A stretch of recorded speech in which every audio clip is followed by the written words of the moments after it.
Hello. I don't even know how to begin this podcast because it got screwed up today. It got screwed up not that long ago. See, I write each script for the podcast, and this one was, well, I'll be getting into it, but I was struggling hard. I was struggling bad. But I finally finished it this morning. Then today turned into a really good day. it's just, it's man, it's just hard to explain, but just the topper of it was I just had a conversation with a young woman that I met. I met her and her husband a few days ago. And then she made it a point, I'm sitting outside, and she made it a point to come up to me and say that she had just listened to the first episode of the podcast and she thanked me. And then we talked about things. And it just makes everything more worth it. But it really screws up this podcast.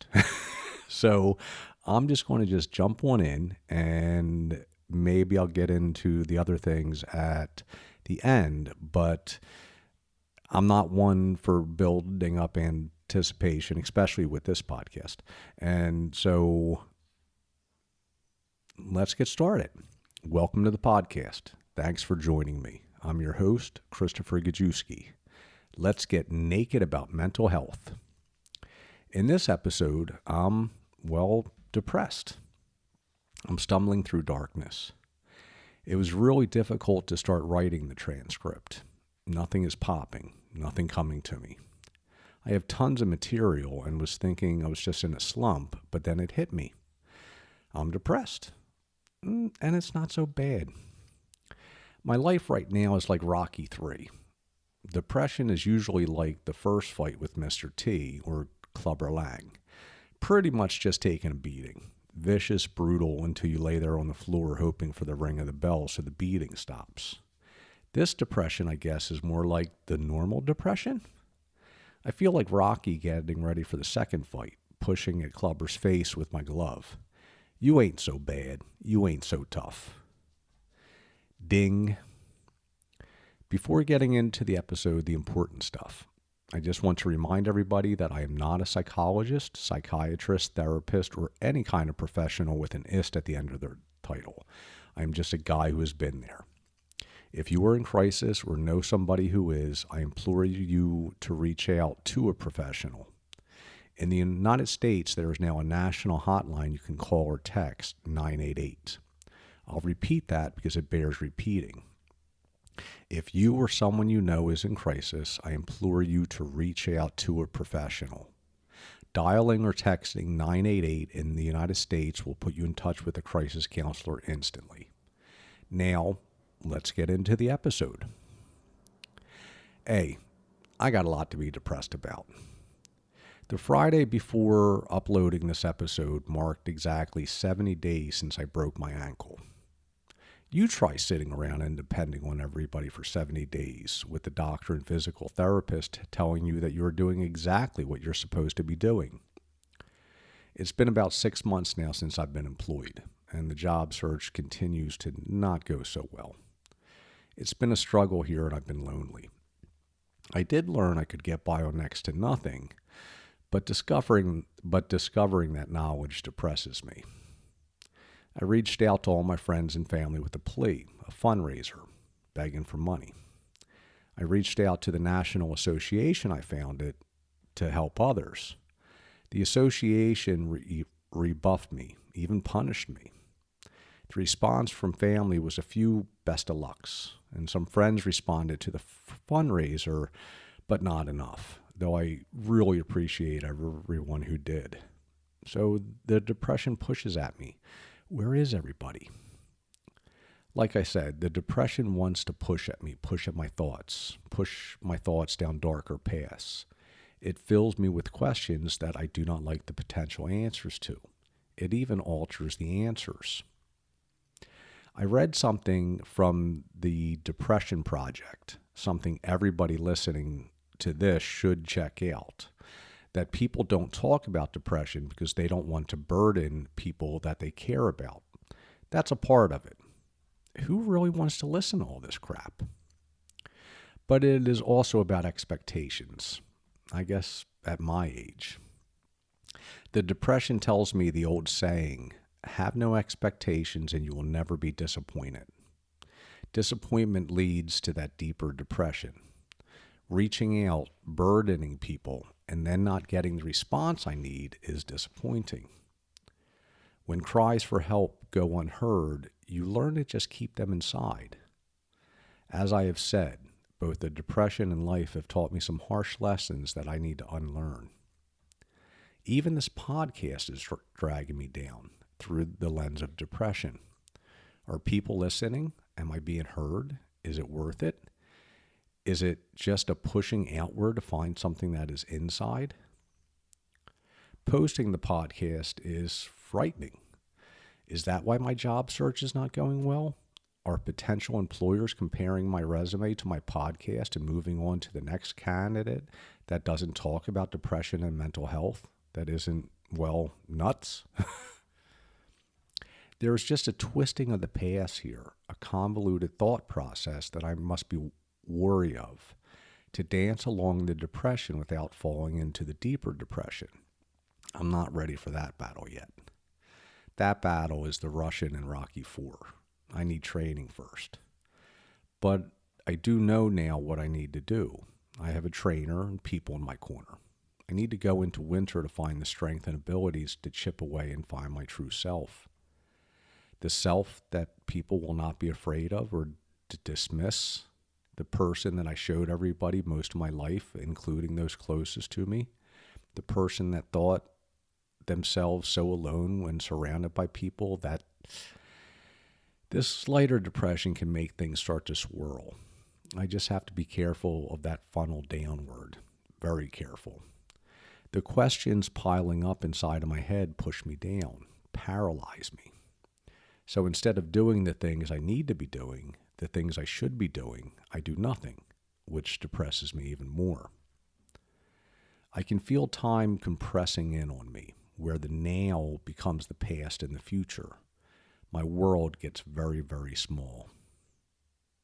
It even makes me forget the most important lesson I learned in life, as reflected in the opening to this podcast. This is not a battle. I'm not Rocky, and depression is not Clubber Lang. Major depression is not the Russian. I need to look on it with soft eyes, the softest of eyes, and remember, no, it's not a dragon to slay. I need to look upon it with soft eyes. I know I repeat that a lot, but it bears a lot of repeating.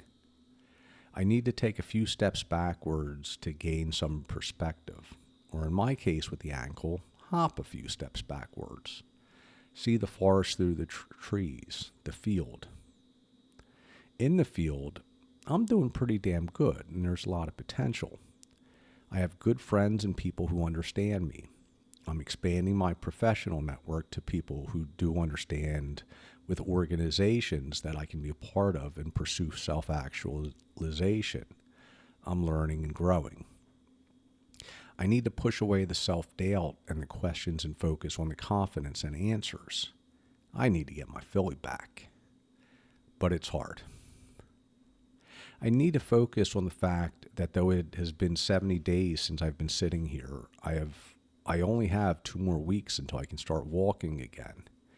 The field, if I but start walking through it, or hopping through it, is filled with potential. Yeah, I'm all over the damn place here, stumbling. I've started rewriting this a few times, and it hasn't gotten any better. This is my depression, so I'm going with it. A bomb went off inside my head. As you might be able to tell, it has to do with my ankle. It was 3 weeks ago when I went to get the cast off.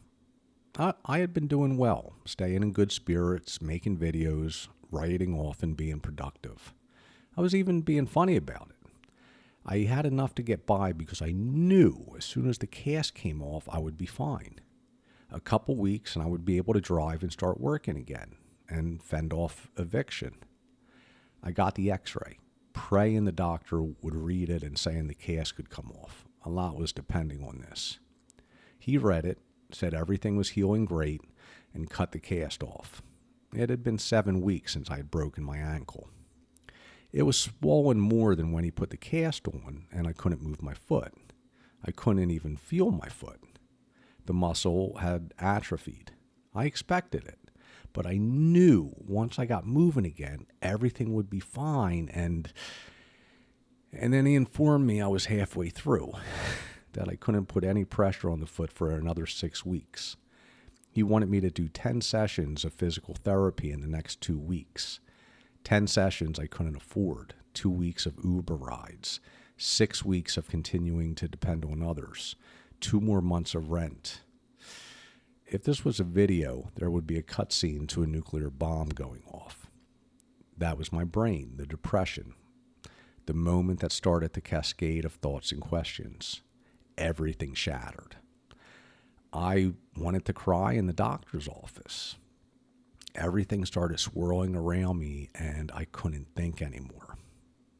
I put on a good face. The front I would show everybody. Thanked the doctor and said I'd be back for my next appointment. I made my way down and outside and ordered my Uber home. I arrived home. It was about 2 p.m. I went to bed and stayed there. Except for coffee and a little bit of food, it is where I stayed for the next few days trying to figure out what to do. I made a feeble attempt at begging for money again, reposted my fundraiser, reached out to a few people personally. I made a deal to get November's rent paid. Then I started to move again. Not well, and my concentration was total shit, but I did start moving again and made it a point to eat. Then I got the flu and stayed in bed a few more days. I did another podcast. My concentration is still shit, and my thoughts are swirling. I wonder if this is normal depression. It's not the deeper kind, I think. There's no suicidal thoughts, no crushing weight. I can shrug it off for the most part and go about my day. I'm eating and only sleeping a little bit more than normal. And there's no swarm of hornets stinging me. I think I get exhausted by the swirling thoughts, the inability to concentrate. So I lay down and fantasize about when this is over, when I am walking and driving again. I fall asleep to wake up a couple hours later to start the process over again. 2 more weeks now until the physical therapist said I can start walking on the foot again. I look at that, December 1st. I know I can hold off until then. I know I can keep busy and keep hacking away at things. Let's compartmentalize things and clear a path through the depression. It's what I do when I can't write. I organize my desk and my desktop on my computer. Clearing everything and putting away everything makes it easier to start making my way towards my goal. Let's get into the nuts and bolts. The depression is telling me not to, or at least not to write about it, that it's silly, stupid. Nobody wants to listen or read about this mundane crap. Nobody wants to hear about your boring struggles. But isn't this why I do the podcast? Isn't this why I write? Just exploring things for the podcast, joining other groups and reading other posts have given me insights. The truth is, I couldn't care less if only a single person is listening. This is something that I want to do, something that I need to do. So I'm going to keep talking. A podcast is supposed to be about metrics and numbers. I'll eventually learn how to figure it out or buy the software to do it for me. But this is something that is helping me. The ankle has me bummed out, but I can move it a little bit more each day. It looks a little bit better each day. I'm wiggling my foot right now. I'm not in pain, and I know I'll be back to mobility in 2 more weeks. 2 more podcasts, and full mobility not too long after that. In 2 more weeks, I won't have to depend on everybody for everything anymore. I'll be able to take my dog for a walk, make it to Costco on my own, and not have to depend on Uber anymore. No, the job search is not going well, but a friend mentioned I may have to take a few steps backwards sometimes to move forward. Orthodontics? Possibly. I know what I need to do now. I need to learn SEO, search engine optimization. maybe get certified as a life coach, organize my portfolio better, write some articles that are true journalistic endeavors to have in my writing samples. I need a home. I have one waiting for me. I know that with November's rent paid, I can hold out on getting evicted until I'm ready to drive. A friend has an apartment waiting for me in Minnesota with a yard for Danny. It's a job-rich environment. She even has some furniture waiting for me. No, the fundraiser has not gone well, but I know I also sucked at promoting it. People have their reasons for not donating. Many people might have not even have seen it. Everybody has their lives going on, and it's easy to miss. The association I formed was a real disappointment, but it finally allowed me to sever an unhealthy relationship. I created some incredible friendships and will just take the positive with me moving forward. Knowing when to walk away continues to be a lesson I need to work on. When the depression hits, I know I need to remember. When time in the world compresses in on me is when I need to push back. It makes me want to exist in a tiny moment and in a tiny place. I know how big the world is. I know many people who populate it. I know how time works. When I get a home, when I get stabilized, I know exactly what I need to do to continue my journey.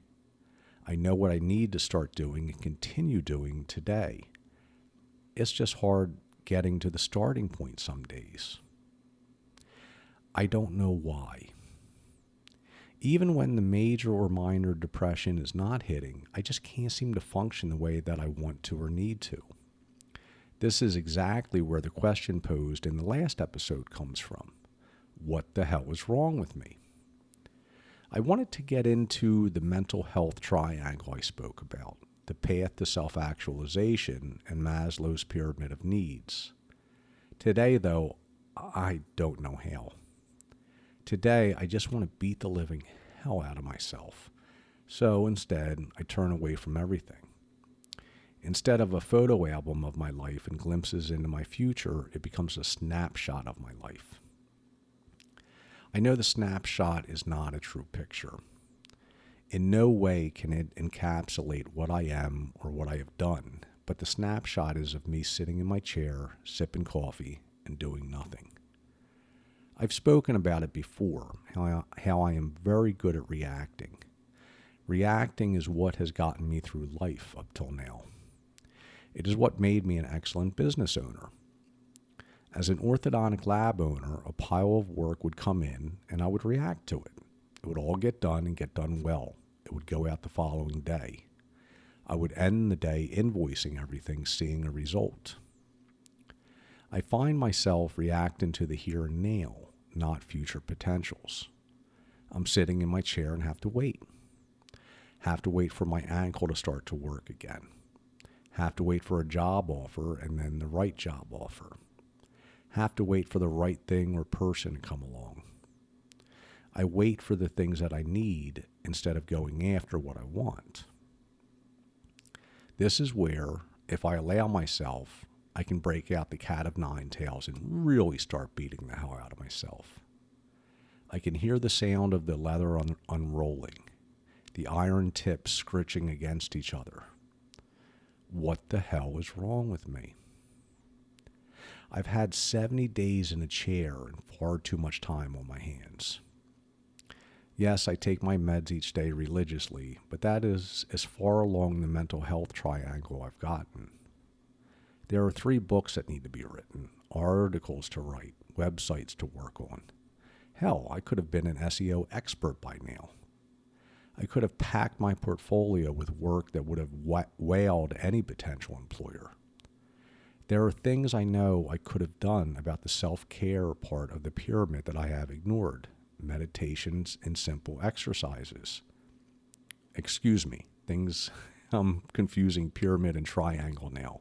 There are things I know I could have done about the self-care part of the triangle that I have ignored. Meditation and simple exercises. Psychology or therapy, the third side of the pyramid, of the triangle, is beyond me right now because I'm counting my pennies. But it is something that I have ignored most of my life anyway. I sit and I wait. What the hell am I waiting for? Reaction versus action. Maslow's pyramid of needs. I think that is one of the things that has gotten me into trouble all my life. Pyramid of needs or hierarchy of needs. If you don't know it, most people do. But it was a paper that was published in 1943 and outlines what motivates us. It is, well, a pyramid. Go figure. At the base is things like food and shelter.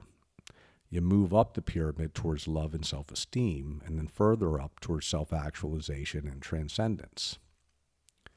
I feel as if I've been stunted all my life trying to build the perfect foundation, meeting my basic needs. I build it, and an earthquake comes along and shatters it, so I rebuild it better. Another earthquake. I've ignored the upper levels to concentrate on the lower levels. Knowing the upper levels existed and that I could and should be reaching for them make me depressed and ignore them. My motivation has always been solely concentrated on that bottom level. Why? That's what made me a good business owner. As a good business owner with money coming in, I could build the best earthquake-proof foundation ever made. But why can't I apply that to other things that I want as opposed to the things that I need? Yeah, I'm whining a lot, bitching, having a pity party. But this is the current snapshot of my life, of the depression. I know it will pass, and I will get back to work on the books and the other things I need to be doing and the things that I want to be doing. But this is also why I had such a great time on my path to self-destruction, when I knew I was going to commit suicide at the end. I could say the hell with the pyramid, couldn't care less about the future, and gave absolutely no thought to self-actualization. All thoughts and feelings of depression faded into the background of the here and now. I was alive like I have never been before. 152 days on the road, only existing in the cities, towns, and parks I was passing through, all of my senses alive. The perfect foundation I worked on building all my life, I blew it up. Set explosive charges and allowed the pieces to rain down on me and into my bank account. I mean, screw it. It's not like I needed it anymore. All I needed was my Subaru Outback, my credit cards, and my life insurance policy. It was only when I got back from Hawaii, state number 50, with the journey over and the knowledge that I wasn't going to commit suicide, that I could feel the tidal wave of depression starting to build again. I'm there kicking at the pieces of the foundation I had been building for 50 years and thinking, hell. It was time to start over. I knew, though, as I made my way to Texas to rent a house with the last of my money, that I first had to face down the Russian and take a beating. The beating came. If there is a freedom in planning on committing suicide, the opposite is true when you don't follow through. I was screwed, in the corner, and could do nothing except allow the punches to come. There was no ding to end the round. The only ending would be the depressive tidal wave to pass or for it to sweep me into oblivion. I had decided against oblivion, so just had to wait. A snapshot with a broader focus. I just hung on to the pieces I had picked up along my travels that might lead to hope and health. I took what I learned to Tijuana. I didn't want some grand impervious foundation anymore, just a place to start looking at the pyramid and motivations. A bed, a place to set up my computer, and income. That's it. And I did start stumbling in the right direction. Well, sort of in the right direction. I still have a lot to learn. Then I broke my ankle. What can you do? It is so easy for the depression to tell me to do the wrong things. So easy to stumble along in the darkness. I can take a positive from this, though. There was no tidal wave, no swarm of hornets. There was a bout or two with the gnats. There was the question, what the hell is wrong with me? But there is direction and hope. There is hope every morning I wake up and am excited for the day to begin. Excited about sipping that cup of coffee. The darkness swirls with the thoughts, but I know it is a passing thing. And that is a wrap for the episode. Be kind to yourself. Be patient. Learn and follow the better paths. Aloha. And now a little bit about what happened today, because this is important. Like I said, I wrote the episode throughout last week, and the depression was really ripping me up. I was struggling to finish. I finally finished it early this morning.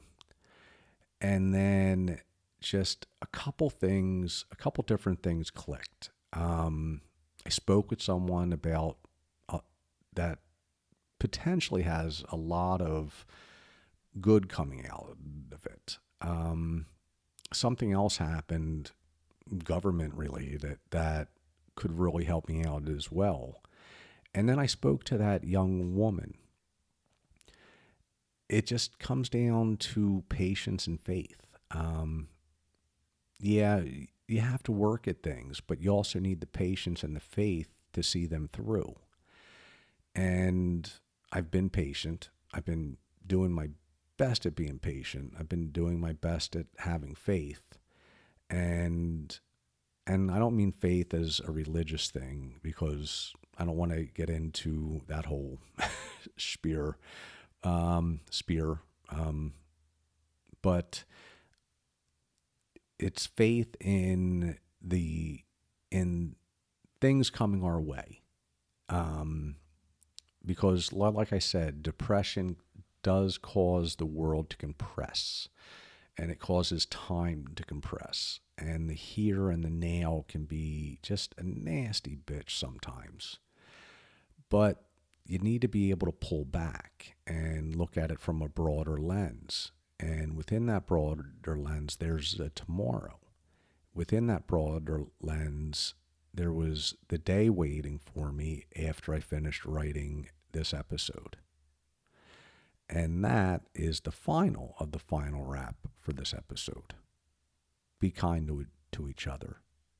Be kind to yourself. Aloha.